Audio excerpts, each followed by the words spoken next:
Jadi beliau ngajarkan bagaimana caranya untuk menjaga hati biar ngerasa cukup Allah, nggak perlu ada yang lain. Sehingga setiap yang diterima oleh seorang hamba itu bakal menggembirakan dirinya.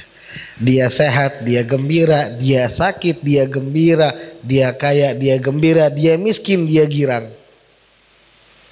Loh kok bisa? Sebab dia tahu ini semua Allah yang kasih. Ini semua Allah yang kasih. Saya nggak mau yang lain kecuali yang Allah beri. Maksudnya apa? Semua sudah sesuai dengan ketentuan Allah. Kalau kita bisa ridho dengan ketentuannya Allah, maka Allah pun bakal ridho sama kita.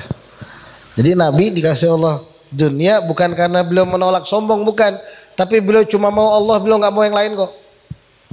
Beliau nggak mau yang lain. Sampai di dalam satu riwayat dikatakan ketika Nabi habis dipermalukan, diolok-olok oleh orang-orang di Taif, sampai dipukul, beliau berdarah ini semua. Kata Nabi SAW di akhir-akhir senandung beliau, mau kemanakah ya Allah engkau mengirimku, dekat ataupun jauh sekalipun, selama engkau ridho fala ubali. Aku nggak bakal pikirkan ucapan orang lain. Aku nggak bakal pikirkan ucapan orang lain. Ini yang mesti kita jadikan visi misi sebagai seorang muslim, orang yang cinta kepada Nabi Muhammad, cinta kepada Allah. Ini yang mesti kita jadikan pedoman. Oh, saya mau hijrah, saya mau tobat, selama Allah ridho, saya nggak mau pikirkan omongan orang lain. Kamu sok suci, kamu sok pintar, kamu sok benar, kamu sok terserah. Selama Allah berusaha terus memberi, kita cari keridhaannya Allah, fala nubali. Kita jangan sampai mikirkan omongan orang. Fa aba yakhudhaha waqtarul akhirata 'alaiha. Nabi enggan ngambil dunia, malah lebih memilihkan akhirat karena Nabi nggak mau berpisah dengan Allah. Yang penting Allah, yang penting Allah. Makanya di akhir-akhir umur beliau selalu bilang apa? Ar-rafiqul a'la, rafiqul a'la, rafiqul a'la. Kalau sudah tahu kabar umatnya semua, akhir kata beliau, saya cuma mau Allah, saya mau kembali sama Allah. Saya mau sama Allah aja. Wa su'ilat Aisyah radhiyallahu taala anha maka firasy Rasulullah sallallahu alaihi wasallam fi baitika qalat min adamin hashwuhu lif. Sayyidatuna Aisyah pernah ditanya oleh salah seorang sahabat kaum Ansor, apa tempat tidur Nabi SAW di rumahmu? Jadi setiap istrinya Nabi itu ada ranjang-ranjang khusus disediakan mereka. Ranjangnya sama seperti yang tadi, Adam, kulit yang sudah disamak, dalam yang isinya daun-daunan. Kita mah enak sekarang tidur, paling kerasnya tempat tidur orang itu di kapuk, paling keras sudah itu. Tapi kita salto masih nggak sakit kepala.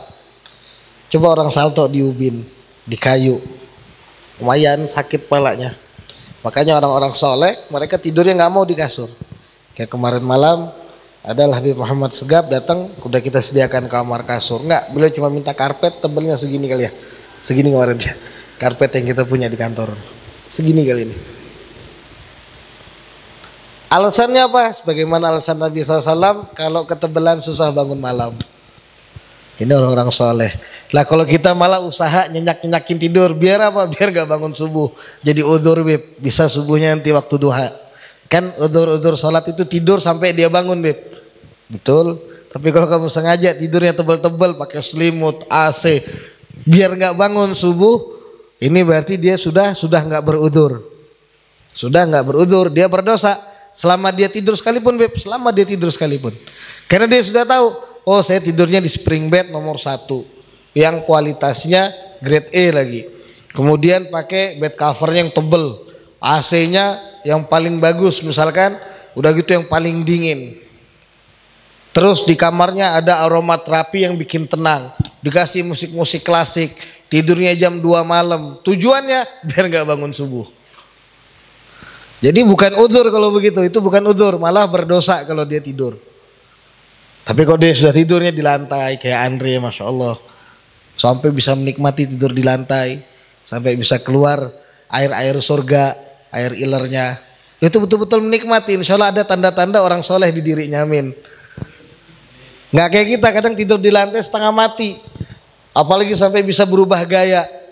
Ini berarti dia menikmati tidurnya. Tapi kalau dia tetap istiqomah tidurnya, ketahuan dia nggak nyenyak banget dia tidur. nggak menikmati apa yang Allah berikan. Makanya ada ciri-ciri orang soleh di dirinya Andre sebenarnya. Tidurnya nggak mau di kasur, nggak mau pakai AC, padahal udah disediakan AC di markas MR sini. Emang nggak boleh Bib sama Habib Hamzah. Nggak bercanda. Tapi memang orang-orang soleh mereka tidurnya pasti di atas permadani yang tipis-tipis. Bahkan Habib Umar sendiri dikatakan oleh Habib Rizal Al-Hinduan, beliau kalau di Malaysia ada tikar khusus buat Habib segini doang tebelnya. Padahal sudah disiapin di rumahnya Habib Rizal Hinduan itu kasur yang tebel. Nggak mau, minta karpet aja. Kadang pakai sorban digelar. Sampai satu ketika yang nggak sengaja kepergok. Waktu itu Habib Umar lagi acara di salah satu daerah di Indonesia. Karena padat nggak sempat ketemu, nggak sempat istirahat, akhirnya beliau pamit sebentar sama tamu ke kamar mandi hotel. Kamar mandi hotel kan bersih kering, itu beliau gelar sorbannya, beliau tidur di kamar mandi sebentar, 5 menit, habis itu bangun lagi, keluar sudah dalam keadaan penuh dengan keceriaan, sehingga tamu yang ketemu pun nggak tahu entah beliau sakit, nggak tahu beliau ada duit atau enggak, nggak tahu beliaunya lagi kurang enak badan. Walhasil tamu ngelihatnya, oh ini masya Allah Habib Umar, ini masya Allah ini begini, salaman bolak-balik, tahu-tahu keseleo tangannya orang. Jadi mesti diperhatikan, nggak bakal dapat berkah kalau begitu. Naudzubillah. Kalau mau berkah, kalau ketemu orang soleh diperhatikan kondisinya. Oh lagi ramai orang, apalagi sampai ratusan atau ribuan atau bahkan puluhan ribu, jangan paksa untuk salaman.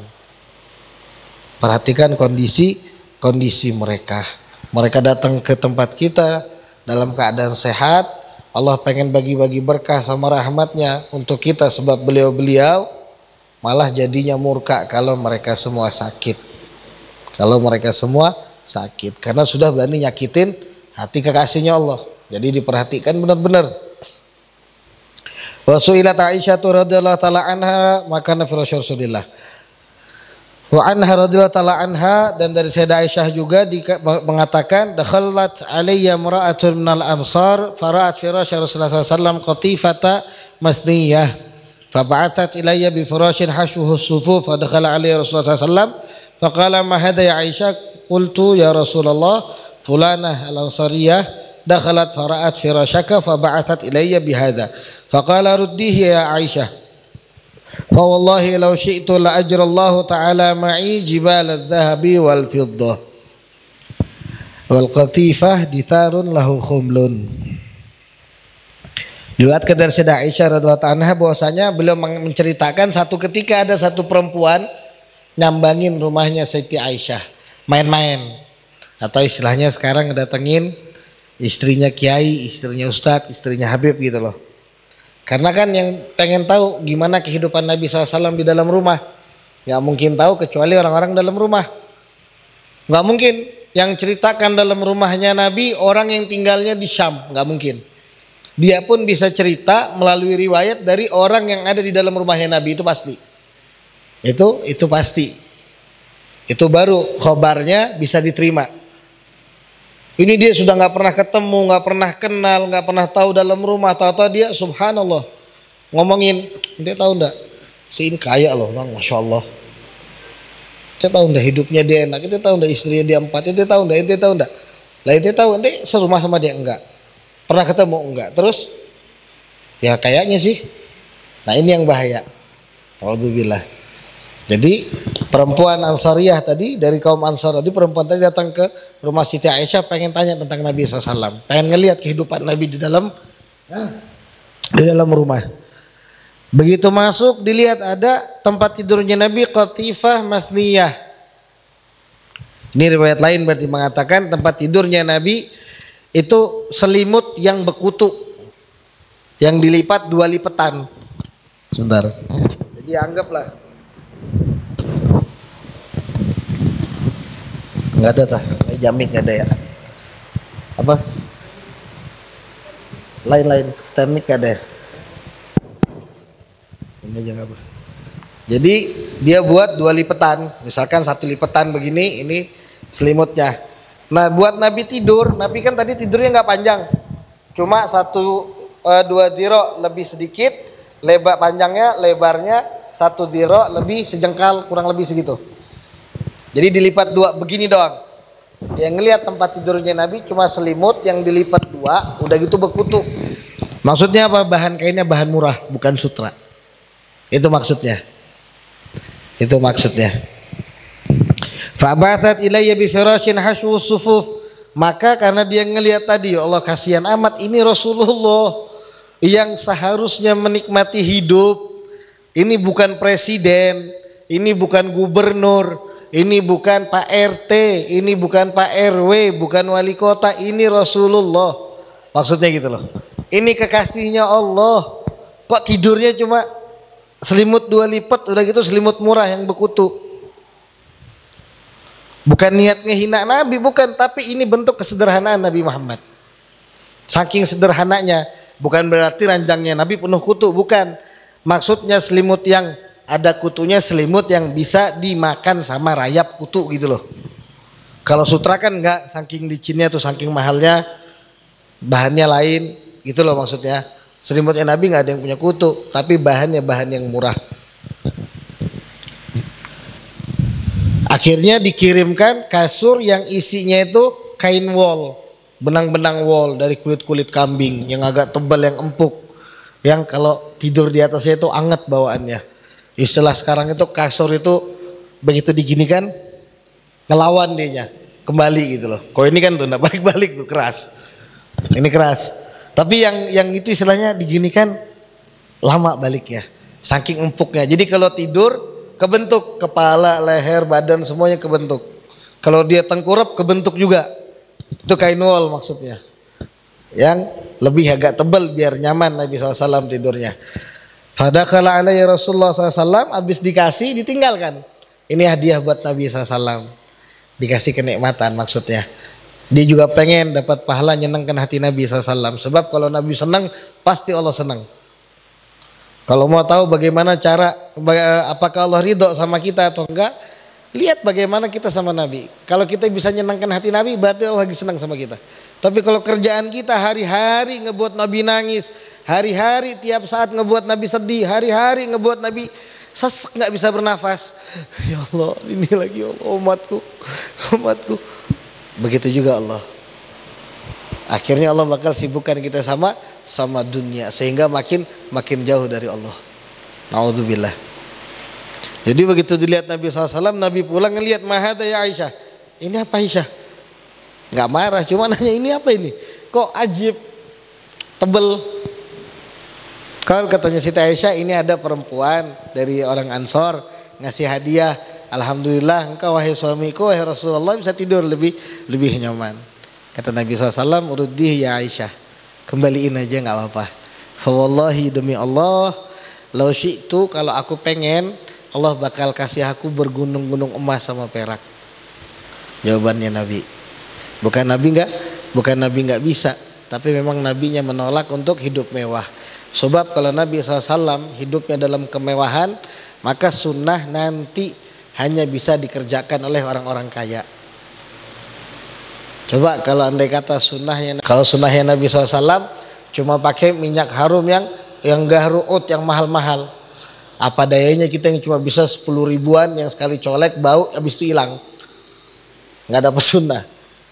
Seandai kata juga siwaknya Nabi bukan siwak kayu, siwak seperti ini, andai kata aja harganya yang mahal-mahal, anggaplah sikat gigi Pepsodent yang otomatis pakai solar cell, apa daya orang yang nggak punya duit dia mau ngamalkan sunnah Nabi lewat siwak.